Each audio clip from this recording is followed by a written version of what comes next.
Welcome, welcome. This is our fourth in the series for the Black Business Association and Forgiving for Living Young and Empowered.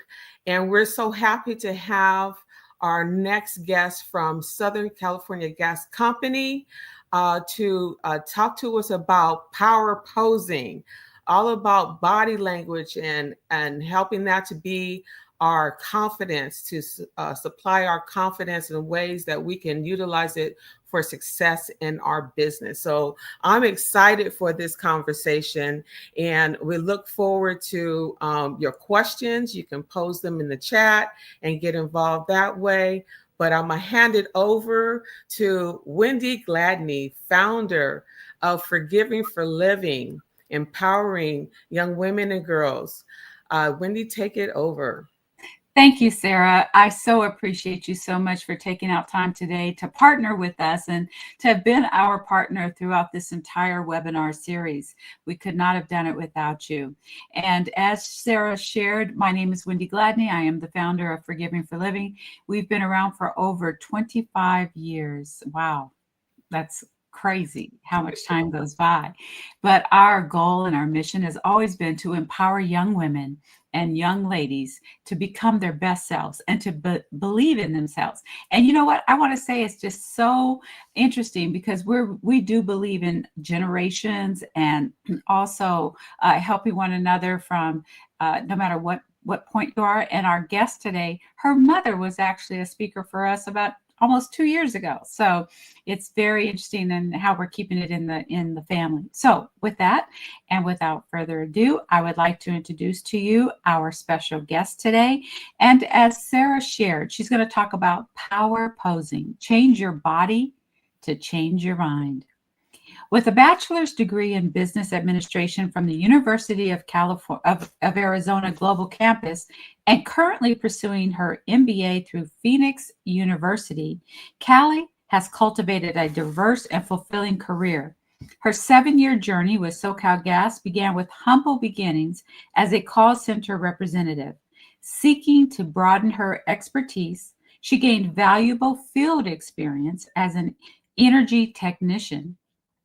In October of 2022, she transitioned into management as an emergency management specialist, where she further honed her education and leadership abilities.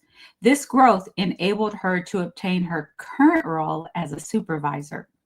Kallie is deeply committed to her community and actively participates in employee resource groups like Vibe and Rise. And she served as the 2024 Vice President of Administration for RISE, and she is honored to have recently transitioned to the role of Vice President for 2025. Her passion for youth, professional development, and helping others drives her every day. She believes in the power of mentorship and the importance of giving back, and she is dedicated to making a positive difference in the lives of those around her. Please let me know if you have anything else to add to this, Kallie. But we thank you so much for being our guest, and you look amazing. You look beautiful in those glasses and your off pink, I'm not quite sure of the color, blazer. So thank you so much for joining us, and take it away. Thank you so much for having me. I am so happy to be here. As you mentioned, I am representing SoCalGas. And 3 of our core values are, doing the right thing, championing people, and shaping the future. And those are common values that I share that align with BBA and Forgiving for Living. So I'm very happy to be here today. Thank you. Excellent. We'll bring in your presentation and you'll be able to take it away. Thank you. So power for posing, changing your body to change your mind. She went over my introduction, but just a background, a little bit about my story I wanted to share with you all. For me, after high school, I explored some various roles. I worked at Carlos Jr. I was an off-again, on-again college student. I was even a Southwest flight attendant for some time. Before joining SoCalGas in 2018, I just kind of was figuring out what I wanted to do, where I wanted to go, and really who I wanted to be. But I did see my mother, as Wendy mentioned, at SoCalGas, and I saw the career that she had, and I knew that I wanted a career, not just a job. So I transitioned over to SoCalGas. For me, I've done many different jobs within my short time here at 7 years. At SoCalGas, if you don't have double digits, you're still kind of like a baby in the company. So I'm a baby in the company. I'm almost there. I'm trying to get to double digits. But for me, starting off as a call center representative CSR, I was speaking with all of our customers, doing phones and things like that. But it was part-time, and I'm a hard worker. I needed full-time, so I went into the field as an ETR. And if you can see in that picture, I was with all of the guys in the field. I was one of very few and far in between of women in the field. And in this picture, I'm actually 4 months pregnant. So I have the very distinct nature of being in the field pre-COVID, during COVID, and post-COVID. I was 4 months pregnant. We had training classes from 3:30 to midnight. I didn't really tell anybody, and I kept going and pushing through because I knew I could still do the work. And I finished out in the field, maybe up until about 7 months pregnant. But for me, my time in the field taught me resiliency. I developed the ability to adapt and thrive in challenging situations, which really helped me as I continued to progress throughout my experience here at SoCalGas.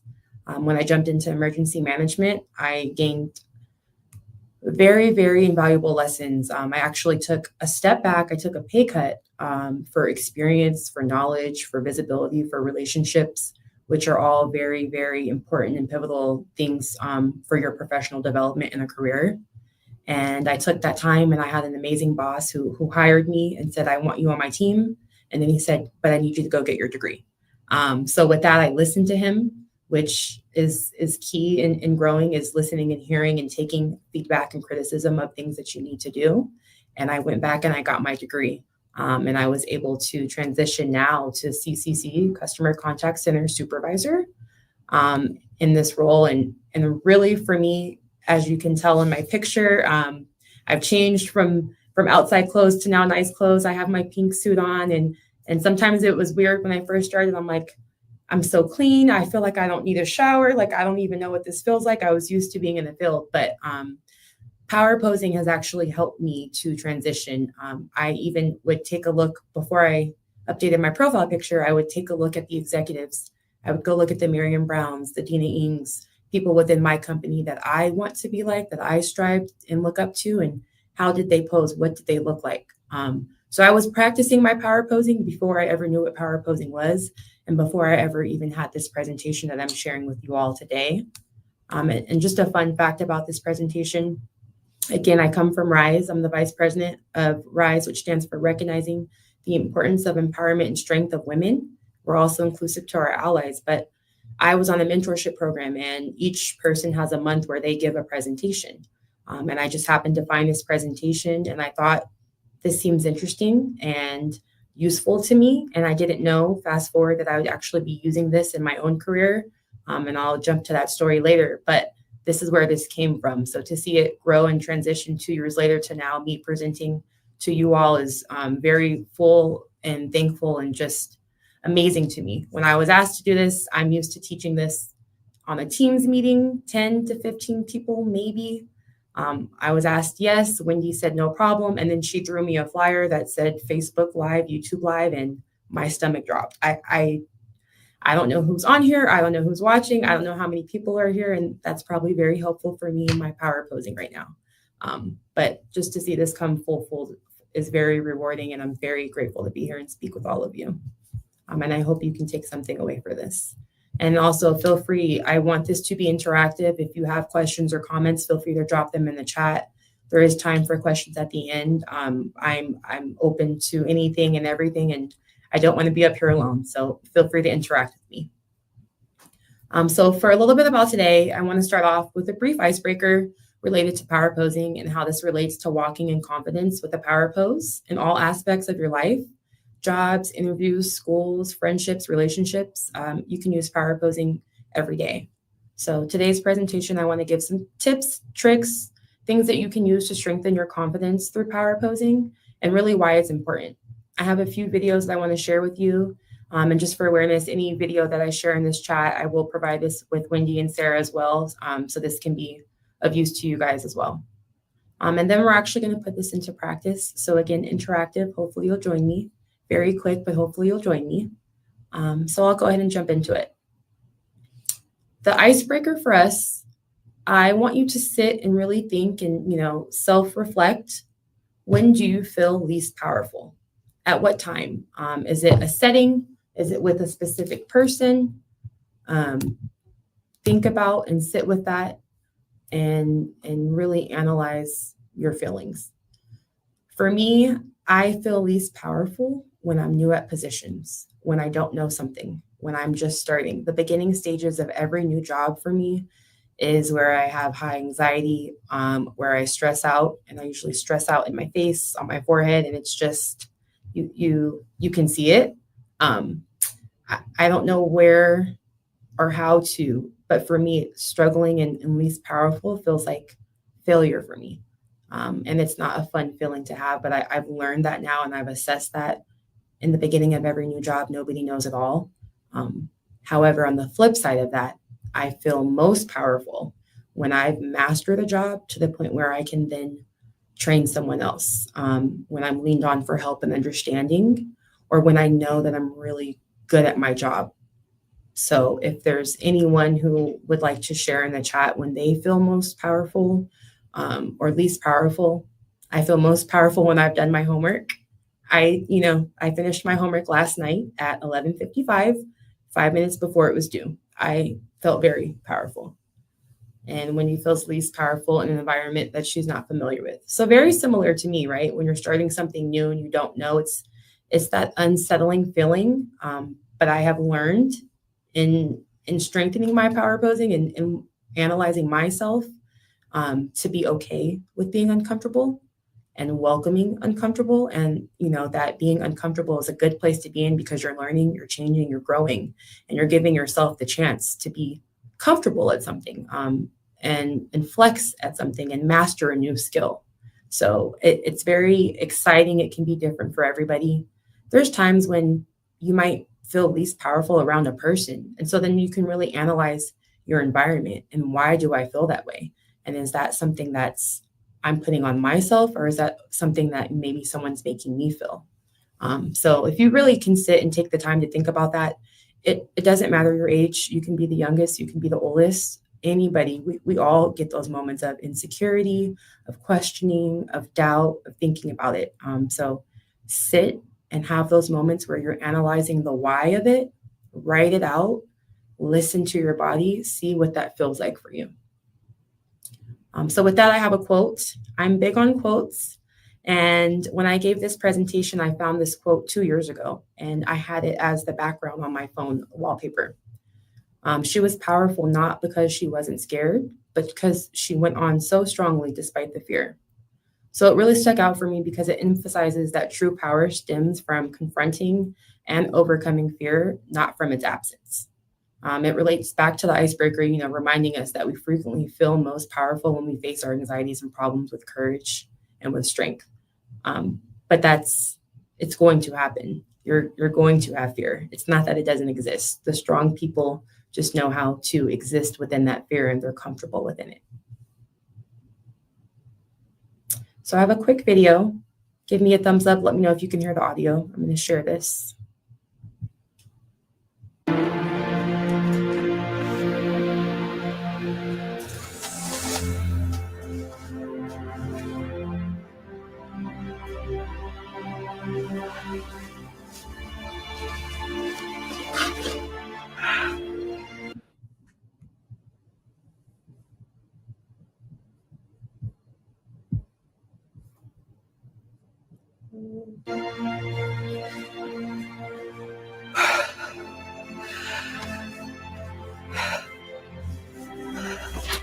Okay, I have everything set up. You will have all of your films, your favorite scrub nurse. What is happening? I'm being a superhero. Okay. There's a scientific study that shows that if you stand like this in superhero pose for just 5 minutes before a job interview or a big presentation or a really hard task, you will not only feel more confident, you will perform measurably better. Seriously? Seriously.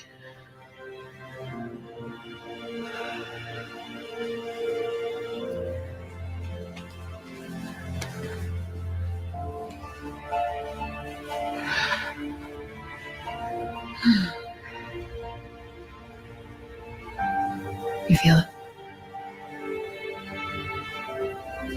We're superheroes. We are superheroes. Hold up your head and enter the arena and face the enemy. Fight until you can't fight anymore. Okay, so aside from Grey's Anatomy being my favorite show and the best medical show in the history of TV, in this clip, it's Dr. Amelia Shepard. She's using the Superwoman pose before performing a really high-stakes surgery that she's never performed before. The pose with hands on your hips and the confident stance with your head held high is really based on research suggesting that adopting such a posture can boost confidence and performance. The significance of this scene really lies in the demonstration of how power posing can help you feel more powerful and capable, and it relates to your performance. This ties back in really to the discussion of feeling most powerful when we overcome fears and challenges, and highlighting the psychological impact of our bodies on our minds. And again, still the best medical show on TV. So, body language, what it says about you. Body language really is an important part of how we communicate. It influences everything from hiring and promotion decisions to the outcome of political races. Studies have shown that body language affects our thoughts, feelings, and physiology. For example, research has shown that just as being happy makes us smile, smiling makes us happy, a sensation known as a facial feedback effect. Expressions of power involve expanding the body to take up space, while powerless positions involve contracting or becoming smaller. So when you are doing your Superwoman pose, you are expanding your body, you're taking up space, you're lifting your head up high. It's giving you that feeling of empowerment. And then, in certain situations when you're feeling down on yourself and your shoulders are slouched, your head is down, there's times when I actually am very conscious of what I'm doing and I'm walking and I have my head down and maybe I'm in a funk and I have to tell myself in my mind, lift my head up as I walk and, walk with confidence. So it very much is a feeling, and it's our body. So it's a feeling only you can give yourself, which is why you really need to focus and strengthen that power that you have within yourself. People can make us feel better, but when you have nobody else around you, when you don't have people, you're left with you. So you have to be able to be your own coach, your own support system, your own cheer squad, and be able to analyze and get those feelings.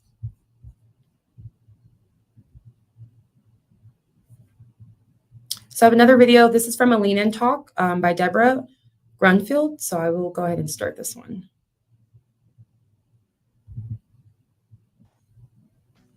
People are going to decide if you're competent or not in less than 100 milliseconds. And then it's over.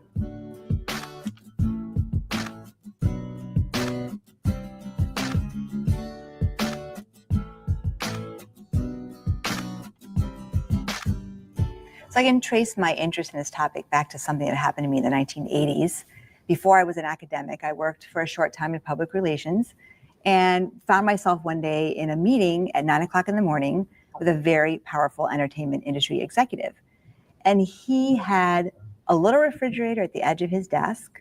While we were meeting, he would open it up, bottle of vodka, drank vodka straight out of the bottle, and had a bag of raw onions. He was munching on those while this was going on. And nobody said anything to him about it. We didn't react while it was happening. We didn't talk about it afterwards. He didn't even offer to share anything with us. Seemed perfectly appropriate to him to behave that way in a meeting with us. Would never have occurred to us to do that in a meeting with him.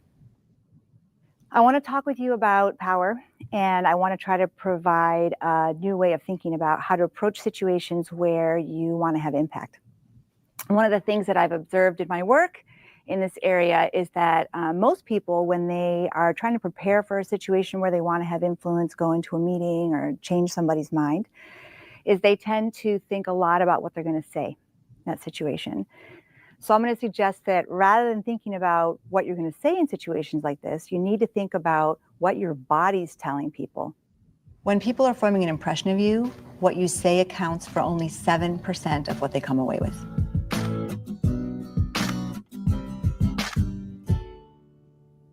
What I'd like to do today is to start first by telling you a little bit about the actual mechanics of the body language of power. What are the cues that we send and what do they mean? And then I'd like to talk with you about how you can think about using those different cues to address specific challenges in specific situations. There is actually a body language of power, and we know it, but we know it so well that we don't know that we know it. It's something that we've been learning through our socialization since a very, very young age. So we learn how to tune our bodies to specific situations and specific relationships. When we need to show someone respect or be deferential, we know how to use our body in a way that allows us to be effective in that role. And we learn how to take charge with our bodies and how to make sure that other people aren't taking advantage of us. Most of us are socialized, over the course of our lives based on other people's expectations of where they think we should be in a hierarchy. And so we learn how to do certain aspects of this sort of performance very well, and other parts we know less well. And sometimes we find ourselves in situations where the things we do with our bodies that come most naturally don't fit the situation at all. So I want to raise awareness of the ways in which we use our bodies and the impact that it has on our ability to have power and influence.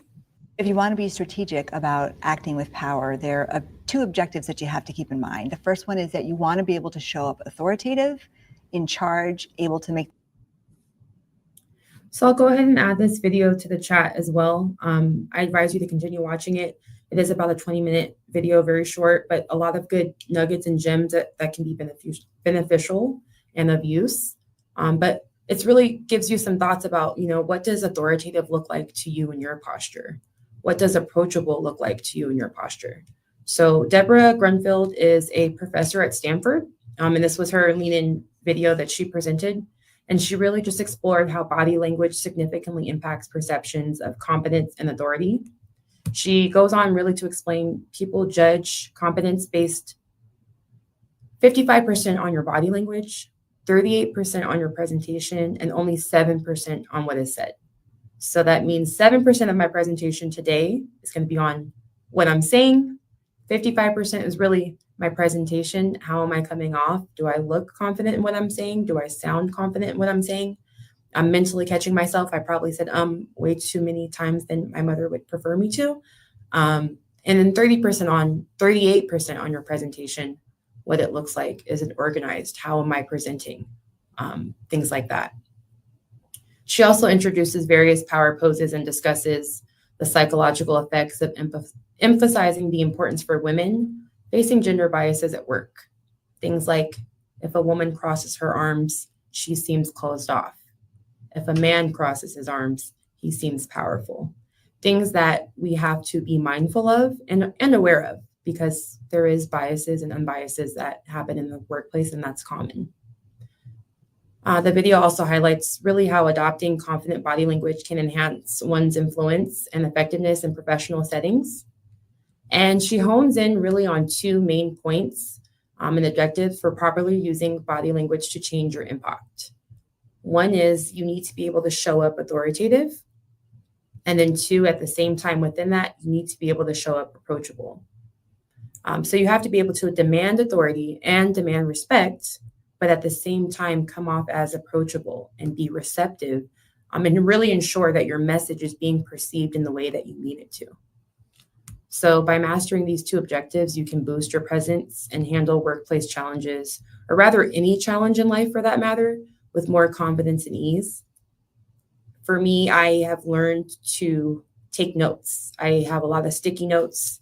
If I know I'm going into a meeting with an employee and maybe I'm giving not the best criticism, maybe I'm giving discipline, maybe I have notes to add, I want to make sure I'm writing out my thoughts clearly so I know exactly what I want to get out, what goals I have to achieve in this conversation, and how I mean for it to be taken. Sometimes you can speak before thinking, and you can, relay a message in the ways that you definitely don't intend for it to come off. I never want to come off as demeaning to an employee, as, lack of not caring for their concerns or even validating their feelings, because two things can be true. You can be wrong and you can have feelings as to why you went about a certain situation, maybe a procedure, and in someone else's mind, it makes sense as to why they did it, maybe company policy, procedure, things like that. It's still incorrect. But I like to validate people's feelings, and I want to make sure that they're heard when they're speaking to me. And I want to make sure that I'm listening when they are speaking as well. I try to give that respect that I require, that I would like in the same return as well. So these things are important, but it's a constant battle with yourself. It's a constant game. You have to be very conscious of what you're doing. Are you smiling? What faces are you giving off? Facial expression is everything. When I worked in the field, I enjoyed COVID just a little bit. I enjoyed wearing a face mask because you can't always see what I'm thinking. So if I'm going into someone's home that may not be the most clean, my face mask does not show how I'm feeling about their home. Whereas, without it, I have to be conscious. I don't want to ever make anyone feel bad or anything like that. So there's give and take with certain things, and I'm very mindful of what my face is projecting and what I'm giving out. I may not always be the best at it, but I am mindful.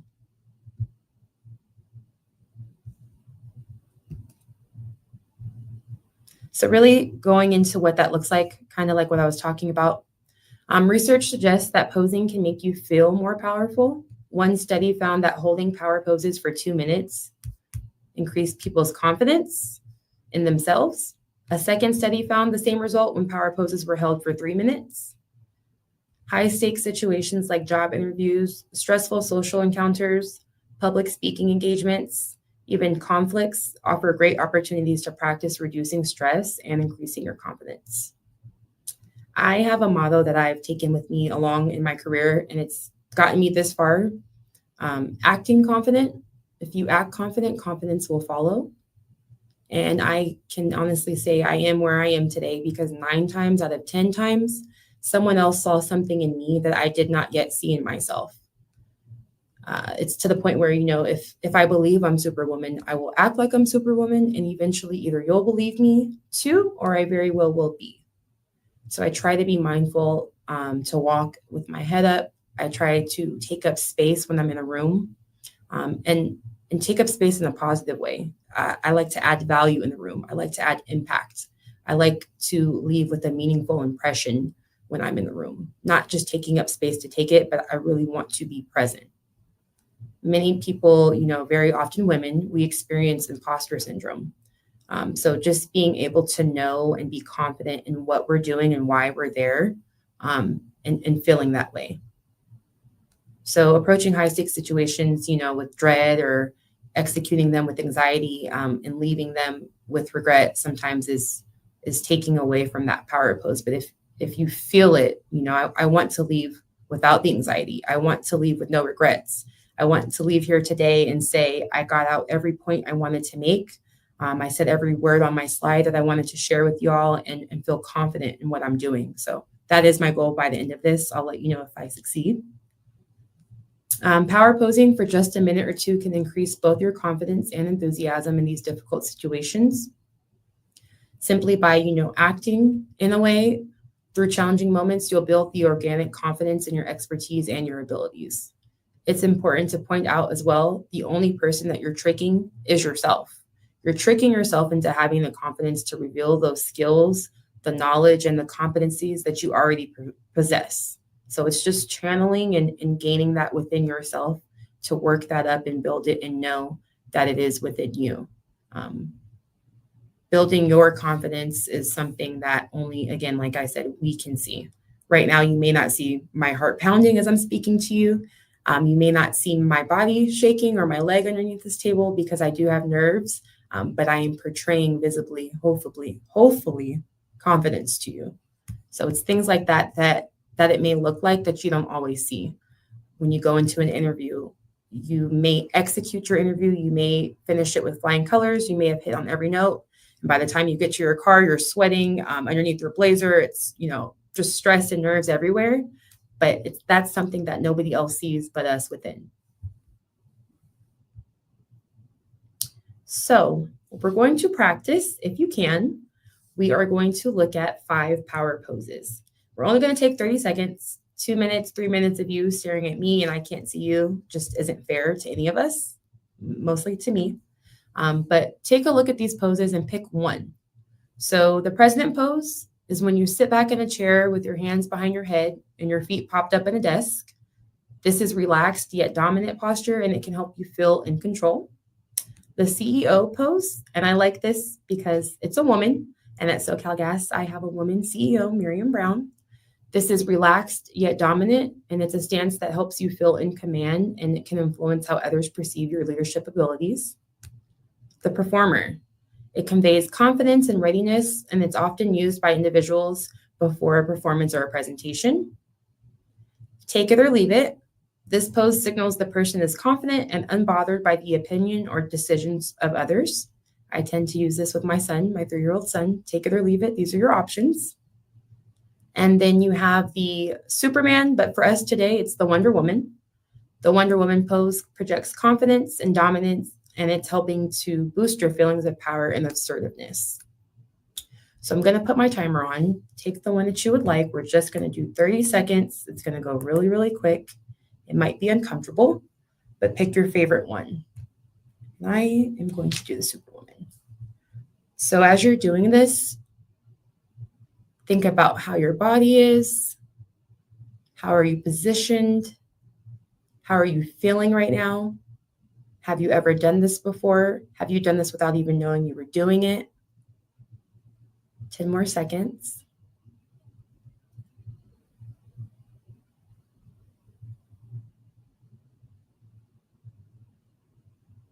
Okay, 30 seconds. Short and sweet. If you're doing this at home for yourself, maybe take a minute, maybe even throw in an affirmation. But really, as you're sitting in this moment of a power pose, just check in with your body. What are you feeling? What can you describe in that moment? And Wendy likes the CEO pose. I love the CEO pose. And that might be on the list of my to-dos one day to be a CEO. So just looking back and reflecting on that quick 30 seconds, what can you observe about your body? Were you expanding? Were you contracting? Were you taking up space? Were you posed in the way that you typically hold yourself? Is this normal for you? Is this common for you? If so, that's great. And if it's not common for you, why? Why isn't it? If it's uncomfortable for you, think about the whys.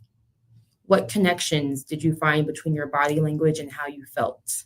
If this was your first time, was it really, really uncomfortable? Was it very awkward?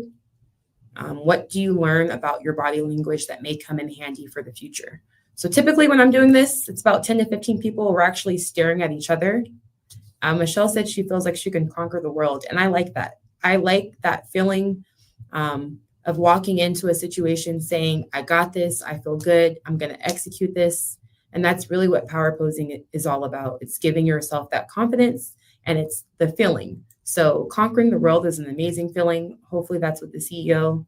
I always like the pose where, you have your feet up.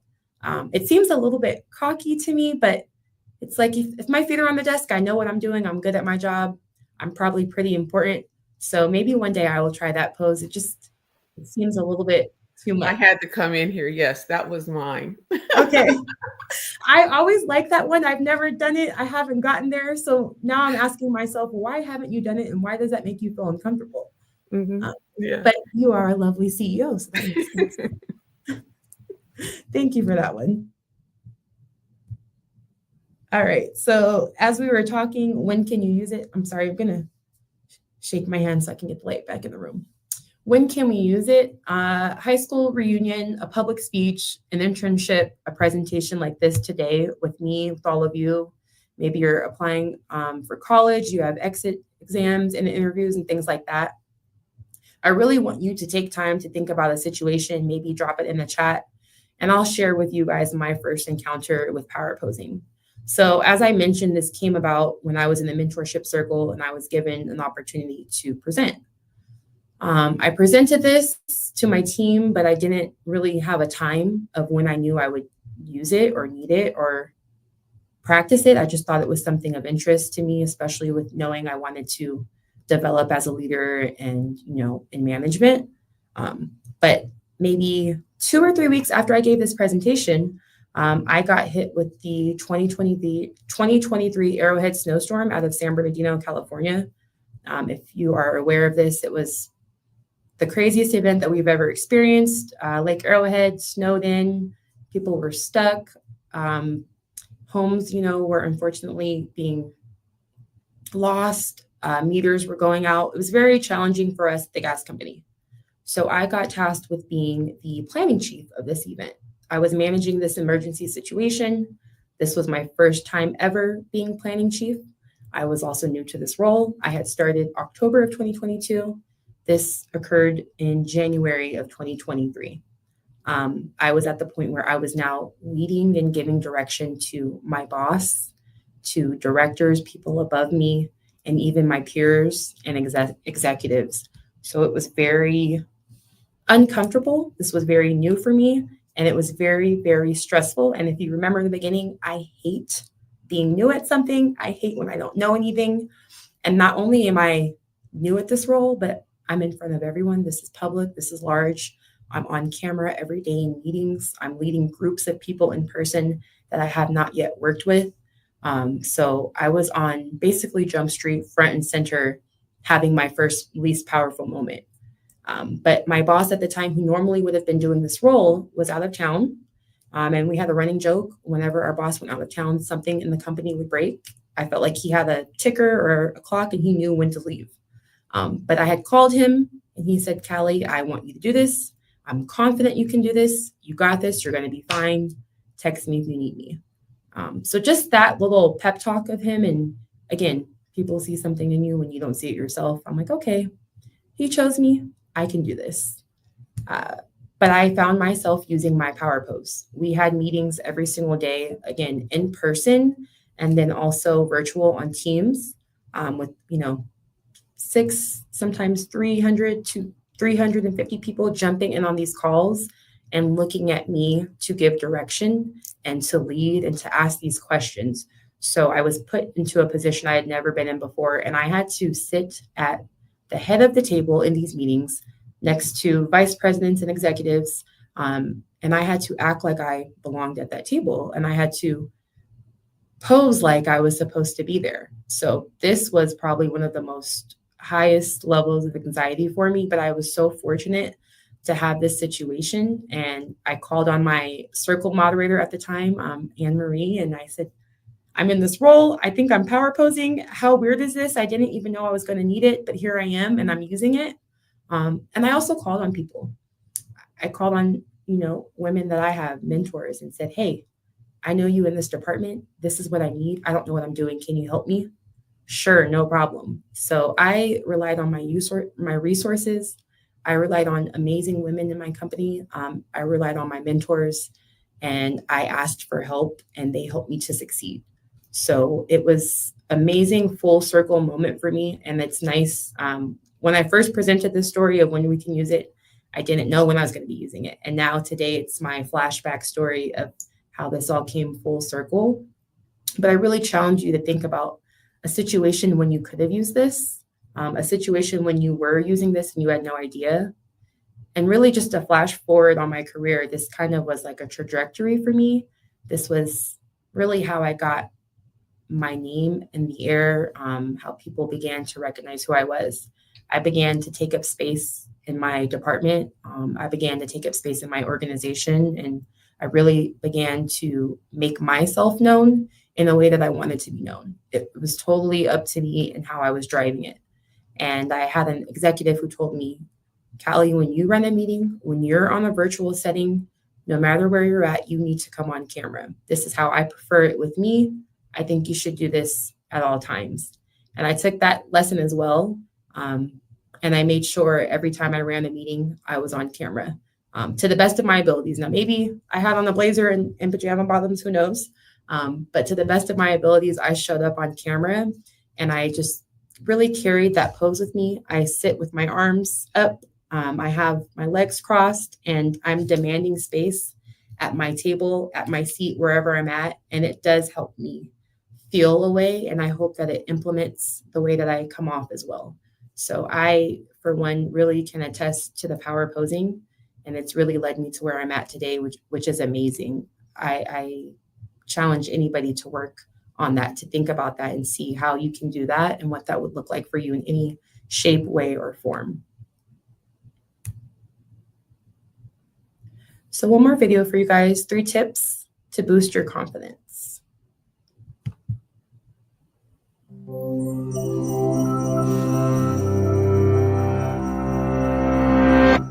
When faced with a big challenge where potential failure seems to lurk at every corner, maybe you've heard this advice before.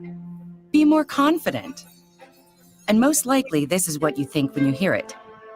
If only it were that simple. But what is confidence? Take the belief that you are valuable, worthwhile, and capable, also known as self-esteem. Add in the optimism that comes when you are certain of your abilities. And then empowered by these, act courageously to face a challenge head on. This is confidence. It turns thoughts into action. So where does confidence even come from? There are several factors that impact confidence. 1, what you're born with, such as your genes, which will impact things like the balance of neurochemicals in your brain. 2, how you're treated. This includes the social pressures of your environment. And 3, the part you have control over, the choices you make, the risks you take, and how you think about and respond to challenges and setbacks. It isn't possible to completely untangle these 3 factors, but the personal choices we make certainly play a major role in confidence development. So, by keeping in mind a few practical tips, we do actually have the power to cultivate our own confidence. Tip 1, a quick fix. There are a few tricks that can give you an immediate confidence boost in the short term. Picture your success when you're beginning a difficult task. Something as simple as listening to music with deep bass. It can promote feelings of power. You can even strike a powerful pose or give yourself a pep talk. Tip 2, believe in your ability to improve. If you're looking for a long-term change, consider the way you think about your abilities and talents. Do you think they are fixed at birth, or that they can be developed, like a muscle? These beliefs matter because they can influence how you act when you're faced with setbacks. If you have a fixed mindset, meaning that you think your talents are locked in place, you might give up, assuming you've discovered something you're not very good at. But if you have a growth mindset and think your abilities can improve, a challenge is an opportunity to learn and grow. Neuroscience supports the growth mindset.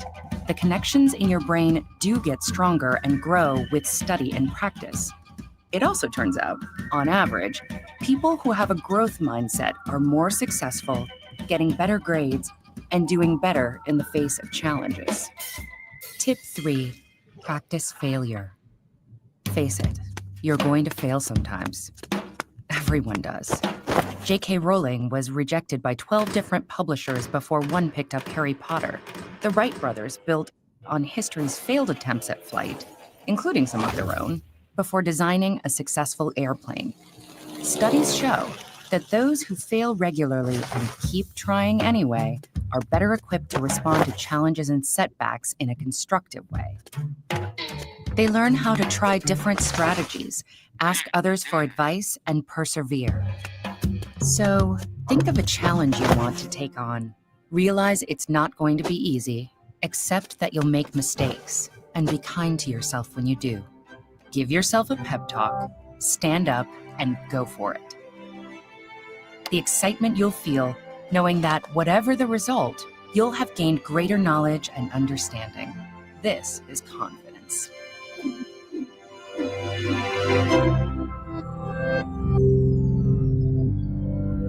I love growth mindset too, Sarah. I have that in my office in to see me. It's the growth mindset of different ways to say certain sentences, but the growth mindset is something that you're not born with. That's something that you work on actively. It's something that you can harness and grow. I'm a big, firm believer in the growth mindset. So really 3 tips for your confidence and how to boost it.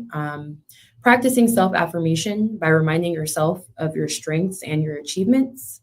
You can visualize your success by imagining yourself succeeding in your goals, and you can embrace failure as a learning opportunity rather than a setback. These strategies can help you to build a positive mindset, harness a growth mindset, and face challenges with greater assurance. For me personally, self-affirmations are big.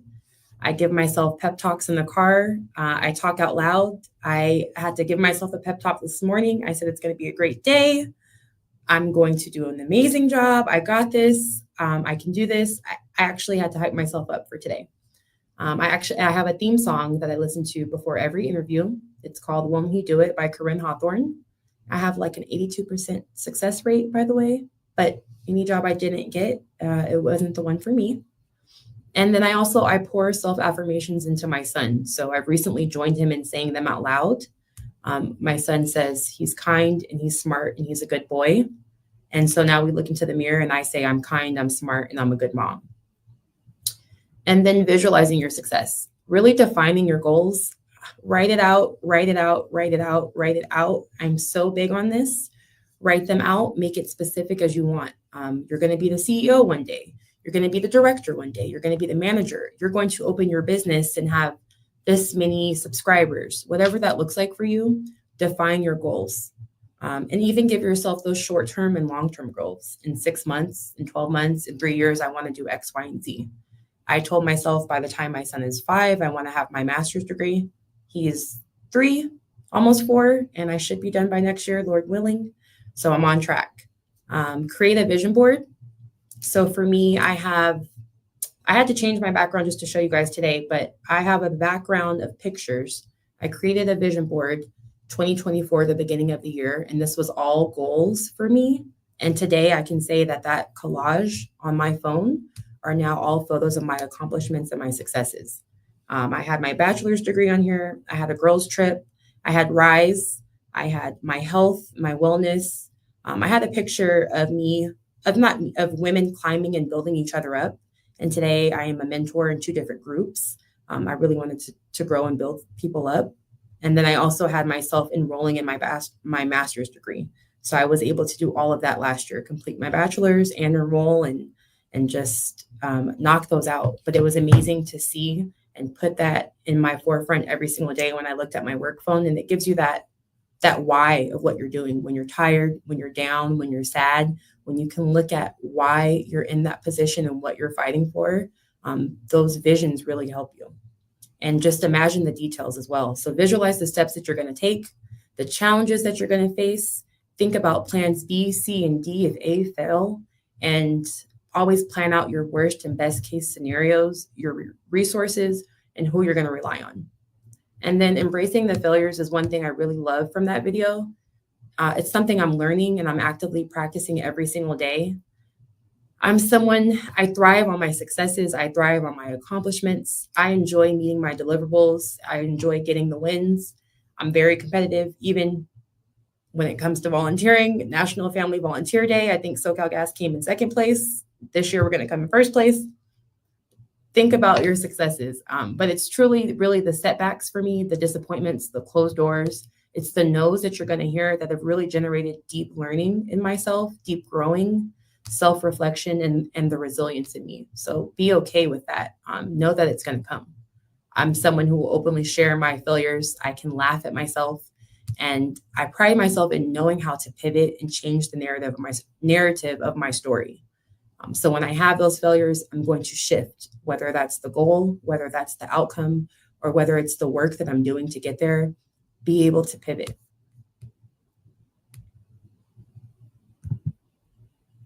And so with that, that's really all that I have for you today. I just want to go over some of the things that we discussed and just kind of recap for you. The importance of your body language is just so important on how it correlates to your confidence. How we move, how we think, how we sit, how you stand are all ways that affect your confidence levels. We learned ways to implement these power poses, metaphorically speaking and literally. We analyzed our own body language to break down our subconscious so we can move that to the consciously affecting us. We shared times and instances when we haven't used these tools and when we think we can, maybe we should have, or maybe again, even an instance where you were using it and you didn't even know. Power posing really is about acting confident so that confidence will follow you.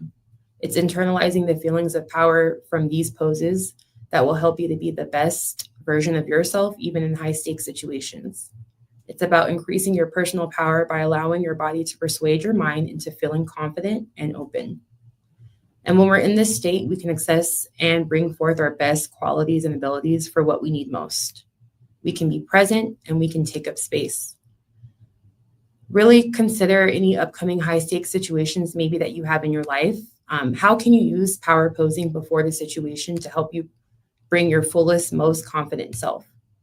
So as a challenge of how we can put this into action, I really want you to sit and think about within the next 30 days, I will use body language to change my mindset during, and give yourself a situation. And maybe you're not really in the professional world right now. Maybe you're still in school. That's fine too. So I challenge you to maybe take a look at your Instagram, your Facebook, your TikTok. Find one post where you are giving a power pose. And then find one post where you're not. Look and see yourself in a power pose and what that looks like to you. So find a picture of you reflecting and giving an image of power so you can see that and what that looks like for yourself. And then really, I just challenge you all to pose your way to your next position. I just want to say thank you and for taking the time to allow me to speak with you all today. If you leave here with nothing, I just want you to remember, allow yourself a day to process and reflect on setbacks and failures because they are going to come, whatever that means, whether it's feeling disappointed, maybe you're shedding a few tears, or simply sitting with the experience. But however, just remember to rise the next day with renewed determination, ready to tackle the challenges head on and to strive for continuous improvement. I strongly believe that life is a series of continuous improvement because it allows us to grow, adapt, and reach out to our fullest potential. We're constantly striving to better ourselves and we can overcome challenges. We can achieve our goals and we can contribute positively into the world around us with each other. And I just want to make it clear, I'm not here to preach. I'm not here to promise that you'll never have a bad day. I'm not here to promise that you're going to get every job that you apply for, because you won't. That's not my message, and it's really not my journey.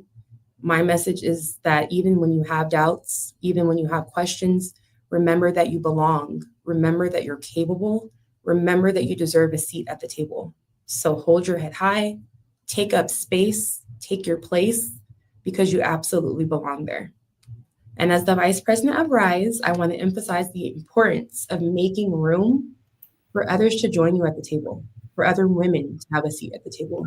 Make sure that we make room for each other. It's important to lift one another as we climb so we can all rise together. So thank you very much. Thank you so much, Kallie. That was amazing. You kept my attention the entire time.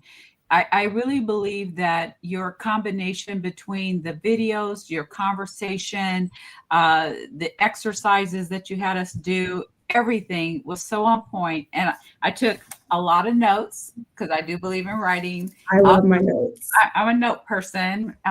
Sarah, my sister, could tell you that. And a couple things I wanted to bring up real quick. So under tips, tricks, and power posing, I love that. So be careful of speaking before you think. That is so important. I think a lot of us sometimes space out and just think we have to make a comment on something before we either really listened or thought something through.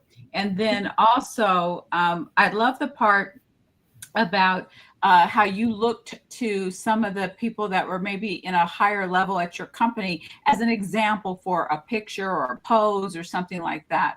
I've always believed that. When I remember when I was younger and I was starting out, and I would look at different women, and it was amazing how there was sometimes a similarity across the board with different people, not from the same company per se, but just across the board. And so for me, I have a few power poses. One is like this, you know, I do that. My sister's cracking up because that is a faithful power pose for Wendy. Yes, I do that all the time. And the thing about it is, what I learned a long time ago is when you're quiet, you do this, people think you're thinking. Well, So, it's funny that you say that because I saw the flyer and I was like, I love their photos. Maybe I need to redo my photo. I just love it. yeah. So. And then I also have done this quite a bit, depending on and then my daughter always tells me I have to stand up for this one. And I do not have on a suit today, but she says whenever I stand and I cross my leg and do this, she says, okay, mom's ready to keep it moving. She's ready to go to the next thing. And my sister's laughing because everybody in the family's like, okay, once I do that, everybody's like, okay, Wendy's ready. She's ready to just keep going. And I didn't say anything. So I think you're powerful in sharing with us that our power posing is more than just our words or what we say, but people see you before they hear you. Absolutely. So, incredible presentation. Sarah, what are your comments? For me, I'm like growth mindset. Ooh, okay. Just blew my top of my head off, right? Because it's so true, right? You when you have your mind set to a place where it's about growth and opportunity, and that you can do this mixed in with, don't be afraid of failure. Don't be afraid of things that quite don't seemingly go your way or what have you. Keep get up, keep moving forward. Give yourself a pep talk if you need it, because some of the greatest things that have come about, penicillin, was discovered by accident. Even cornflakes was discovered by accident, which built a whole series, conglomerate and everything. So it's like, keep moving forward. Create that posture within yourself that yes, you can do this, and practice it. I love that. Practice it because it really needs to be ingrained within you. So I think that this was a wonderful, excellent presentation. Thank you for bringing it to us today, because a lot of things that we as our biggest hurdles or obstacles, it really starts with us, right? And once we remove that from the whole scheme of things, you're 50%, you're halfway there, or sometimes even more. It's really if you get out your way a lot of times you've really made major advancements. So thank you so much for this, Kallie. This was an amazing presentation. I loved it. And I'm going to keep practicing my power pose. And I'm also going to encourage that we post our power pose too. So let's do that. Let's post that. And the Thank other you so much for having me. Oh, no, thank you. And then people will be able to see it again through the YouTube page. So Sarah will share with us again, and we can also make sure that you have that information to share within your community and within your office and so forth, so that the young people, anybody, because even though we serve young ladies, but anybody, because we do get people, we've had some young men who say, well, I can learn from something with that too. Like, okay. We're fine. We're good with that. But we want to make sure that it can still have a life going where more people can learn and hear and glean from what you shared today. We appreciate you. And I just appreciate what both of you do. I appreciate what your organizations represent and the communities that you reach and touch. So I really want to say thank you. That it aligns with everything that I look for and strive for. And I just appreciate your guys' time and having me here today. Thank you so much. One more, let's see. We had a question here, and I was trying to put it in. We did have a question that didn't get answered. Any difference when lacking confidence in presence of a powerful man versus a woman? I would say the difference is we lack it ourselves. So there's times when we will do things and we will say, this is too cocky, or I can't do this.